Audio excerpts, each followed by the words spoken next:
You can choose which is easier and more suitable for you, powdered gelatin or gelatin on the leaves. Hey guys, welcome to my channel. I'm Amanda Oakling and I'm happy that you're here. Our topic today is compare gelatins, because you know it's gelatins on sheets and powdered gelatin, and I will show you the differences and how to use them. Let's make this sweet pastry world a little bit more extraordinary. Let's talk about gelatin types. There are two types. It's powdered gelatin, which is in solid powdered form, and gelatin sheets, which is dry gelatin and made like sheets, but it could be like leaves, and there's a different names of that. I prefer to say sheets. What's the difference? Actually, there's many differences, but one of the main is the form.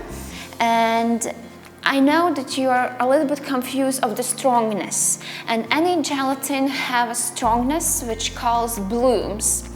If you have a big amount of blooms, for example 200 or 250, then it's very strong gelatin, and very often many of clients or bakers saying that this gelatin is bad, I can't make cake, but actually it's strong or weak. That's the only two differences. In the markets, it's always 200 or 180 blooms for the gelatin. And when you buy it in confectionery shops, you will always see the numbers on it. But in grocery shops, it's not very common. There will be just a name, I don't know, Oetker or Knox, doesn't matter which one you prefer and which you can buy in your country. I use powdered gelatin. I'm not very popular between pastry chefs because many pastry chefs use a sheet, and one of the main reasons because it's clean, it's clear, and the aftertaste is very small. I think taste will be very clean either. But with powdered gelatin, you can feel a little bit aftertaste and the smell, which is from the collagen, and that's just because it have a poor quality. But I believe that nowadays technology is very high, and powdered gelatin right now is in the best quality, and very rare you can find with this aftertaste and smell. More differences, it's how to use them. And one more thing why I find that powdered gelatin for me works better, because it's cheaper, and you can make a big almonds to bloom it in the water, and then it's easier to use for the recipes.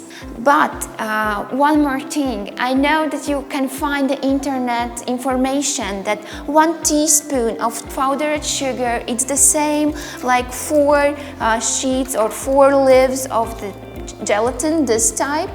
But I want to suggest you use more precise measurements, and in Europe it's grams, and I'm really suggest you use grams. And it's the same. If you use 5 or 10 grams of powdered gelatin, it's the same in the leaves or sheets.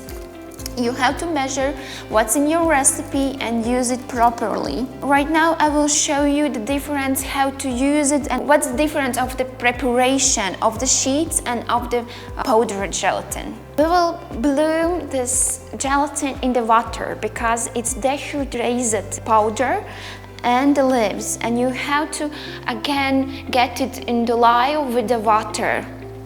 I will show you with the powdered gelatin. For example, in recipe you have that you need 4 grams of gelatin. It's a small amount, and if you will use teaspoons or I don't know, other measurements, it will not be that precise.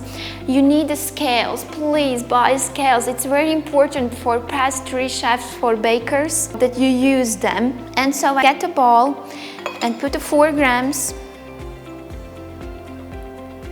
what's in the recipe, And the ratio for powdered gelatin, it's always 1:5. 1 part of gelatin and 5 parts cold water. It's my method how I bloom them, and it's very easy. So here I have 4 grams of gelatin powder, and I am adding 20 grams of water. So 1:5. Adding cold water. I know you can find information with the cold hot water or warm water, but I prefer a cold one. And mix it and put it aside for 5–10 minutes. It's enough. It will bloom, and then you will melt it in the microwave or water bath, depends on how you want it. Okay, and that's it, and then you melt it and use it. With sheets, it's a little bit easier because you do not need a special amount of water. You just need to know precise how many leaves or how many grams of gelatin leaves you need. I have here in the one package 10 grams of gelatin leaves, and I have here 6 sheets. You need to calculate how weight will one leaf, and it's 1.6 grams. I know, too difficult. 2 leaves will be approximately 3 grams. Then you need 2.5 leaves. You just put it in the 2 sides. Bam. And here I have 2.5 leaves. That means I have 4 grams of gelatin. You can use scales to more precise. And you put it in the cold water, these leaves, and bloom 5–10 minutes, and that's it. When it will get soaked and soft, you will get off it and melt. We're here again after 5 minutes, and we will melt this gelatin. But first of all, you take off the gelatin leaves from the water and squeeze out excess water. You squeeze it out how good you can, because we don't need a lot of water. And put it on the glass or plastic bowl. And the last finish touch, what you have to do, it's melt it in the microwave or on heat, how you prefer. And here you can see the difference is not so big. Leaves, it's not blooming mass with the water, but powdered gelatin, it looks more smooth and not in one form. So I will start with powdered gelatin, and I will put it on the microwave. We melted the gelatin, and I know that when you use a sheet, it's better to melt it in some liquid, maybe in berries already or in milk, and then use it. Because in here is a very small amount of the water, and it's not that liquid, it's more thick. But powdered gelatin, they have a lot of water, and it's easier to put inside somewhere on the cream or mousse where you want. When you melt it, powdered gelatin melts in 20 seconds, but sheets in 5–10 seconds. Then it's faster to melt it. And that's it. That's the difference, and you can choose which is easier and more suitable for you, powdered gelatin or gelatin on the leaves. And I hope it was good for you and you enjoyed the video. Stay tuned, because in the next week we will make a raspberry mousse, and I will show you how to use gelatin on the mousses. Thanks, thumbs up, subscribe my channel, and see you soon.